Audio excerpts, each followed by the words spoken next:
New York, Mr. Nadler, for 5 minutes.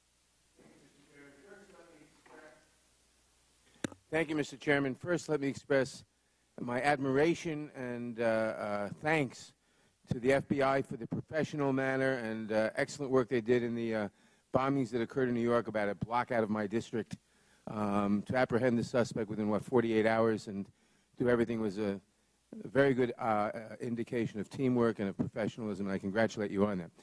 Secondly, let me say that I think that the mud that is being thrown from the other side of this table here continually only because of the ongoing presidential election, in the case in which the FBI decided there was nothing to prosecute, it's over. And we all know nobody would be even talking about it if if Hillary Clinton weren't a presidential candidate. This is pure political maneuvering. But let me talk about a case that may pose a current national security threat to the United States, and ask you a few questions about that. In his earlier remarks, Mr. Conyers referenced an August 30th letter from the ranking members of a number of House committees. That letter asked whether the FBI was investigating troubling connections between Trump campaign officials and Russian interests, and whether they contributed to the illegal hacking of the Democratic National Committee and the Democratic National Campaign Committee. You're familiar with that letter, I take it? Yes, I'm familiar with the letter. I'd like to ask you a few questions. The letter said this, and I quote, "On August 8th, 2016, Roger Stone, a Donald Trump confidant, revealed that he has communicated with WikiLeaks founder Julian Assange about the upcoming release of additional illegally hacked Democratic documents. Mr. Stone made these statements during a Republican campaign event while answering a question about a potential October surprise. Obviously, if someone is stating publicly that he is in direct communication with the organization that obtained these illegally hacked documents, I assume the FBI would want to talk to that person. Has the FBI interviewed Roger Stone about his communications with Julian Assange or his knowledge of how WikiLeaks got these illegally obtained documents?" I can't comment on that. Mr. Stone stated that he has knowledge about upcoming leaks of additional illegally hacked documents. Has the FBI asked him about those communications? I also can't comment on that.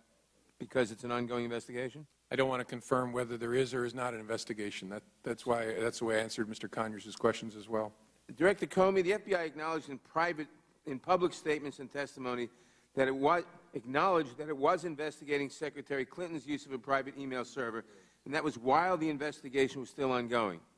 Now you can't comment on whether there's an investigation. Is there a different standard for Secretary Clinton and Donald Trump? If not, what is the consistent standard? No, our standard is we do not confirm or deny the existence of investigations. There's an exception for that when there is a need for the public to be reassured, when it's obvious, it's apparent given our activities, public activities, that the investigation is ongoing.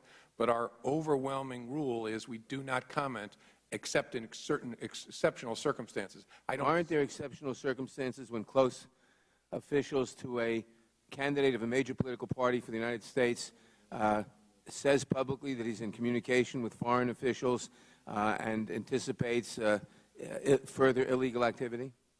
I don't think so. Mr. Trump's campaign chairman, Paul Manafort, resigned after failing to disclose his role in assisting a pro-Russian party in Ukraine.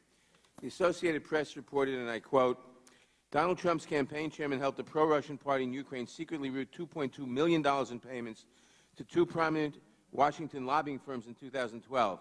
And did so in a way that effectively obscured the foreign political party's efforts to influence U.S. policy. Has the FBI interviewed Mr. Manafort about his failure to disclose his work for this foreign government as federal law requires?" I have to give you the same answer, Mr. Nadler. Has the FBI interviewed Rick Gates, who reportedly still works for the Trump campaign, about his involvement in this scheme? Same answer, sir. Director Comey, after you investigated Secretary Clinton, you made a decision to explain publicly who you interviewed and why. You also disclosed documents, including notes from those interviews. Why shouldn't the American people have the same level of information about your investigation of those associated with Mr. Trump? I'm not confirming that we're investigating people associated with Mr. Trump. In the matter of the email investigation, it was our judgment, my judgment, and the rest of the FBI's judgment that those were exceptional circumstances where the public needed transparency. Okay. My final question is the following. You investigated Secretary Clinton's emails and so forth, everything we've been talking about. You concluded, I believe quite properly, that there was nothing to prosecute. And you announced, in my opinion quite properly, that you had investigated it and there was nothing there, or there was nothing to prosecute. That was proper. But having announced, when a prosecutorial agency announces that we've investigated so-and-so and we've decided to prosecute because, or we've investigated so-and-so and we've decided not to prosecute because, why is it appropriate for that prosecutorial agency to go further and say, even though we've decided not to prosecute, we still think this person did this, that, or the other thing, and it was proper or improper? Why is it proper for a prosecutorial agency to characterize your opinion of the propriety of the actions of someone whom you have announced that you have decided there's nothing criminal and shouldn't be prosecuted? It's a very hard decision. That's why it's the exception to the rule. You do risk damaging someone who isn't convicted. The judgment I made in this case is, given the unusual, in fact, I hope unprecedented nature of this investigation, that it was appropriate to offer that transparency. Not an easy call. I really wrestled with it, but I think on balance it was. Let me just say, before my time expires, that I think, and I'm just talking for myself, that that was highly inappropriate, that having determined that there was nothing to prosecute and having announced that quite properly, for a prosecuting agency, for the Department of Justice to comment with comments that will be looked upon as authoritative, that what she did was right or wrong or good or bad, is not the appropriate role of a prosecuting agency, and risks, not in this case perhaps, but risk, and I talk really now because of the future. I don't want to see that happen again with regard to anybody, because it puts anybody who did not commit a crime, who you have determined, you or the Justice Department, whoever is determined, did not commit a crime where there's no evidence sufficient to prosecute, puts them at the mercy of the opinion of an individual or individuals within the prosecuting agency, and that's just not right under our system.